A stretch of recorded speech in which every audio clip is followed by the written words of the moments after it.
ان کے جو مقدس رسومات ہیں ان کی ادائیگی میں استعمال ہوتی ہے۔ اب اگر آپ زبردستی وہاں پہ اس کو سیاست کے لیے استعمال کرنا چاہیں گے اور ناچ گانے کے لیے استعمال کرنا چاہیں گے تو اس بات کی اجازت قطعاً نہیں دی جا سکتی۔ سیالکوٹ میں اسٹیڈیم موجود ہے، اتنا بڑا اسٹیڈیم ہے، ہم اکثر سیالکوٹ اسٹیڈیم میں جلسے کرتے رہے ہیں۔ آپ آئیں، آپ اسٹیڈیم میں جلسہ کرنا چاہیں، ہم آپ کو خود پیشکش کرتے ہیں۔ آپ کو یہ ڈر تھا کہ آپ اسٹیڈیم نہیں بھر سکیں گے، اور اسٹیڈیم کیونکہ بہت بڑی جگہ ہے اس لیے آپ نے چرچ کی جگہ کا انتخاب کیا۔ یہ ایک سیاسی مسئلہ نہیں ہے، یہ ایک مذہبی مسئلہ ہے، اور مسیحی برادری کے جذبات کو ہم مجروح نہیں ہونے دیں گے۔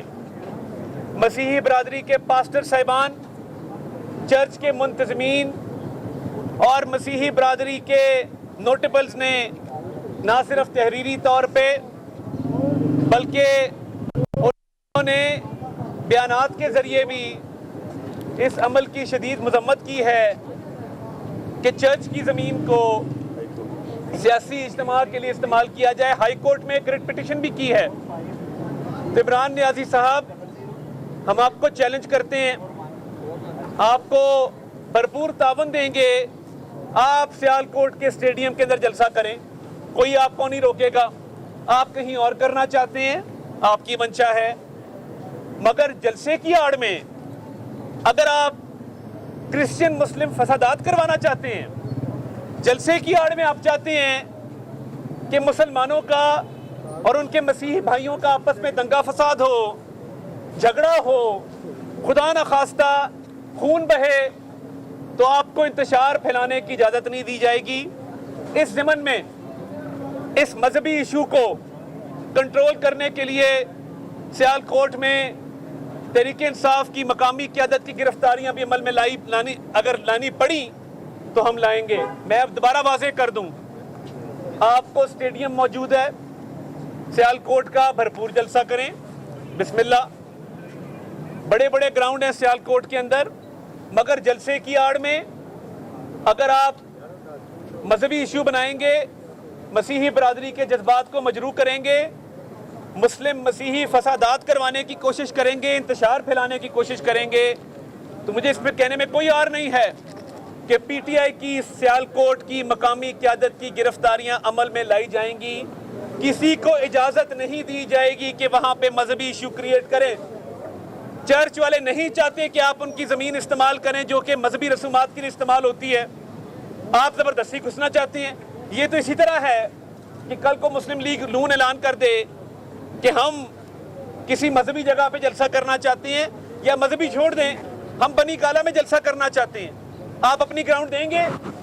تو آپ کس حق سے مسیحی برادری سے ان کا گراؤنڈ مانگ رہے ہیں؟ تاریخی طور پہ سیالکوٹ میں جب بھی جلسے ہوئے اسٹیڈیم میں ہوئے ہیں، ہم نے جب بھی جلسے کیے سیالکوٹ کا اسٹیڈیم کو بھرا ہے۔ اب چرچ کی گراؤنڈ میں اگر ڈار صاحبان بضد ہیں، ویسے بھی ڈار صاحبان کو بہت فہم و فراست کے مالک ہیں، بڑی بڑی دلیلیں دیتے ہیں۔ آپ نے دیکھا ہوگا جعلی ڈگری کی بنیاد پہ سیاست میں آنے والے لوگ جنہوں نے عوام کا پیسہ لوٹنے کے علاوہ اور کوئی کام نہیں کیا، تو آپ اگر اپنی حرکات سے باز نہ آئے اور مذہبی منافرت پھیلانے سے باز نہ آئے اور چرچ کی جگہ پر زبردستی جلسہ کروانے کی کوشش کی تو جیل کی سلاخیں ہیں۔ پھر ہمارے مسیحی بھائی اور بہنیں وہ اتنے ہی پاکستانی ہیں جتنے آپ پاکستانی ہیں۔ پاکستان کے پرچم میں سفید رنگ اس بات کی ضمانت دیتا ہے کہ ایک ایک مسیحی کی، ایک ایک مائنورٹی کے ممبر کے حقوق کا تحفظ ہوگا۔ پرچم میں سفید رنگ ان کے حقوق کے تحفظ کا ضامن ہے۔ آئین پاکستان میں حقوق درج ہیں۔ چرچ کی زمین کی بے حرمتی کی گئی تو تحریک انصاف سے بدلہ لیں گے، اور وزیر اعلیٰ کی طرف سے قانون نافذ کرنے والے اداروں کو، انتظامیہ کو ہدایات جاری کر دی گئی ہیں کہ مذہبی منافرت پھیلانے کی اجازت نہیں ہے۔ یہ پرائیویٹ پراپرٹی چرچ کی ہے، چرچ کی طرف سے لیٹر لکھ دیا گیا ہے۔ مسیحی برادری اس معاملے میں بہت جذباتی ہے۔ ہم کسی صورت میں دوبارہ ریپیٹ کرتا ہوں، ہم کسی صورت بھی مسلم مسیحی فسادات نہیں ہونے دیں گے۔ اب تھوڑی سی بات آج کی کارروائی کے حوالے سے کر لیں۔ ایف آئی اے کی کارروائی پہ فواد چودھری صاحب کو بڑے مروڑ اٹھ رہے ہیں، کبھی پروسیکیوشن کی بات کرتے ہیں تو کبھی کیس کے حقائق کے حوالے سے بات کرتے ہیں۔ میں آپ کو واضح کر دوں، آپ کا نام نہاد وزیر اعظم جو دونوں ہاتھوں سے ملکی معیشت کو لوٹ کے گیا ہے، ملک کو تباہی کے دہانے پر کھڑا کر کے گیا ہے، ہم اقدامات لے رہے ہیں کہ اس معیشت کو، اس ڈوبتی ہوئی معیشت کو بچایا جائے، ایک عام پاکستانی کی زندگی بہتر کی جائے۔ 3.5 سال عمران نیازی نے پاکستانی عوام سے انتقام لیا، چور چور ڈاکو ڈاکو کر کے لوگوں کو توجہ اور طرف کروائی اور دونوں ہاتھوں سے ملک کو لوٹا۔ فرا گوگی اور اس کے خاوند نے بنی گالا میں بیٹھ کے قوم کے اربوں روپے لوٹے ہیں، کیس تو ان کا بنتا ہے۔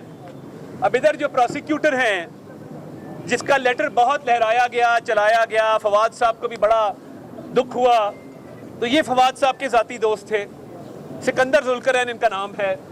ان کی فیس میں سے آج بھی کمیشن کی عادت نہیں گئی اس ٹاؤٹ کو، آج بھی اس کی فیس میں سے کمیشن جو ہے فواد چودھری کھاتا ہے۔ اصل میں آتے پڑھی ہو نا بچپن میں، جس کی آنکھ ہی کرپشن میں کھلی ہو۔ جب چاچا چیف جسٹس تھے افتخار حسین چودھری صاحب، تو تب سے آپ کو رشوت کی اور کمیشن کی عادت ہے۔ حامد خان نے کتاب میں لکھا، اب وہ عادت رشوت کی پڑ جائے تو آپ نے ایف آئی اے کے پروسیکیوٹر کو بھی نہیں چھوڑا، آپ اس سے بھی فیس میں سے کمیشن لیتے رہے۔ یہ چھوٹی موٹی دہاڑیاں لگانا بند کر دیں فواد صاحب، ہمیں نہیں پتا کہ یہ پروسیکیوٹر آپ نے لگایا، اور اس پروسیکیوٹر نے جو درخواست دی کہ مجھے اس کیس میں نہیں آگے چلنا، کیس کے وڈرال کی درخواست نہیں ہے، کیس کی پیروی بند کرنے کی درخواست نہیں ہے، درخواست یہ ہے کہ میں کیس میں مزید پیش نہیں ہونا چاہتا یا مجھے ہٹایا جا رہا ہے۔ تو ظاہری بات ہے، ایک ہمارے مخالف کو، راؤ سمی جن کا نام ہے، لاہور بار کے صدر ہیں، ہمارے مقرر کردہ پینل کے خلاف الیکشن لڑا، ان کو پروسیکیوٹر لگا دیا گیا۔ اب راؤ سمی کی پروسیکیوٹر کی اور سکندر ذوالقرنین پروسیکیوٹر کی آپس کی لڑائی تھی، کورٹ کے اندر بھی ان کی چپکلش نظر آتی تھی۔ اب اگر آپس کی لڑائی میں ڈی جی ایف آئی اے نے، عمران خان کے مقرر کردہ ڈی جی ایف آئی اے نے اگر کوئی اقدامات کیے ہیں، ہمارا کوئی لینا دینا نہیں ہے۔ وہ درخواست 11 تاریخ کی ہے جو پروسیکیوٹر نے جمع کرائی، تو وہ 11 تاریخ کو تو ثناء اللہ عباسی ڈی جی ایف آئی اے تھے، عمران خان کے ہینڈ پکڈ، عمران خان کے مقرر کردہ ڈی جی ایف آئی اے تھے، تو اس سے شہباز شریف یا ان کی حکومت کا کیا لینا دینا؟ ہم نے تو ابھی چارج ہی نہیں لیا تھا۔ تو یہ فواد چودھری صاحب جو ایف آئی اے کے حوالے سے جے مگوئیاں کر رہے ہیں، اگر آپ چاہتے ہیں اور آپ کو وہ کمیشن وغیرہ کی عادت پڑی ہوئی ہے، آپ چھوڑیں اس بات کو، آپ کو پروسیکیوٹر لگا دیتے ہیں، پراپر فیس لینا آ کے۔ اگر فیس لینی ہے تو یہ ٹاؤٹوں کی طرح جا کے وکیلوں سے کمیشن لینا، پروسیکیوٹر کہنا یار فیس تا 20% مینوں دے دے، یہ مجھے خلیل طاہر سندھو صاحب نے درستگی کی کہ 40% مجھے دے دے، تو یہ حرکتیں اب آپ چھوڑ گئے، آپ کافی بڑے ہو گئے ہیں۔ اور ضلع میں بھی ہم آپ کا مقابلہ کریں گے۔ آپ کے کزن فروخ الطاف جنہوں نے ہمارے ساتھ آ کر بھرپور طریقے سے حمایت کی ہے، آپ دیکھیں گے کہ اگلی دفعہ جیلم میں آپ کو چھپنے کی جگہ نہیں ملے گی۔ تو میں آخری بات دوبارہ ریپیٹ کر دوں، سیالکوٹ میں مذہبی بنیادوں پر انتشار پھیلانے کی، مذہبی منافرت پھیلانے کی، خون خرابہ کرنے کی اجازت نہیں دی جائے گی۔ متبادل مقامات موجود ہیں، آپ جلسہ کرنا چاہیں 100 بسم اللہ، جن کو مسجد نبی صلی اللہ علیہ وسلم کی حرمت کا خیال نہیں ہے، جنہیں سیالکوٹ میں چرچ کی زمین کی حرمت کا خیال نہیں ہے، تو آپ کیا چاہتے ہیں؟ آپ مذہبی انتشار پھیلانا چاہتے ہیں، قانون حرکت میں آئے گا، گرفتاریاں ہوں گی، آپ جگہ تبدیل کریں، نہیں کریں گے تو سب کو جیل جانا ہوگا۔ طاہر صاحب، آپ سے اور خلیل طاہر سندھو صاحب دونوں سے سوال ہے کہ اس جگہ پر کیا پہلے کبھی کسی قسم کا کوئی سیاسی جلسہ ہوا ہے؟ جی 118 سال ہو گئے ہیں جی، یہ میری بہن سیالکوٹ سے پوچھیں کہ 118 سال ہو گئے ہیں۔ جان وائٹ جو برطانیہ کا، یہ پراپرٹی بھی چرچ آف انگلینڈ کی ہے، آج تک مسیحی کنونشن جس کو ہم کہتے ہیں اجتماع، یہ ہمارے کچھ آپ کے جو کیمرہ مین ہیں یا دوسرے دوست ہیں وہ بھی سیالکوٹ سے، ان سے پوچھ لیں، آج تک وہاں پہ کوئی سیاسی اجتماع نہیں ہوا، اور آج اسی لیے پورے پاکستان میں ہم نے کال دی ہے کہ پرامن رہ کر کچھ لوگ سیالکوٹ پہنچ رہے ہیں، ہر شہر میں ہم احتجاج کریں گے۔ اور عثمان ڈار نے کل جو دھمکی دی ہے مجھے اپنے اس کے بندے کے ذریعے، اس کا نام ہے پتہ نہیں کیا تھا، بھٹی، کہ ہم آپ کی ٹانگیں توڑ دیں گے، تو میں پھر کھڑا رہا ہوں کہ آئے میری ٹانگیں توڑیں، میں رکا رہا ہوں۔ میرا دوسرے ایم پی اے کا اپنا طارق گل، اس کو گلے سے پکڑے وہاں پہ گھسیٹتے رہے ہیں، تو یہ ہم بدماشی نہیں چلنے دیں گے، یہ پھر عثمان ڈار صاحب کو پتہ چلے گا۔ اور سب سے بڑی بات، جو ہمارا ایک انٹرنیشنل پارلیمنٹری جو کمیشن ہے جو اپنا ہے ہاؤس آف لارڈز میں، وہاں پہ پاکستانی نژاد مورس صاحب ہیں، مورس جان صاحب، انہوں نے رات کو تمام میٹنگ بلا کے انہوں نے پاکستانی گورنمنٹ کو خط لکھا ہے کہ میں پاکستانی مسیحی ہوں لیکن یہاں ہاؤس آف لارڈز میں اس گروپ کا انچارج ہوں، تو خدا کے لیے ان کو روکیں کہ یہ مسلم مسیحی جو آنریبل طارق صاحب فرما رہے تھے، یہ فسادات نہ کروائیں، یہ جہاں مرضی چاہتے ہیں جلسہ کریں، جس طرح طارق صاحب نے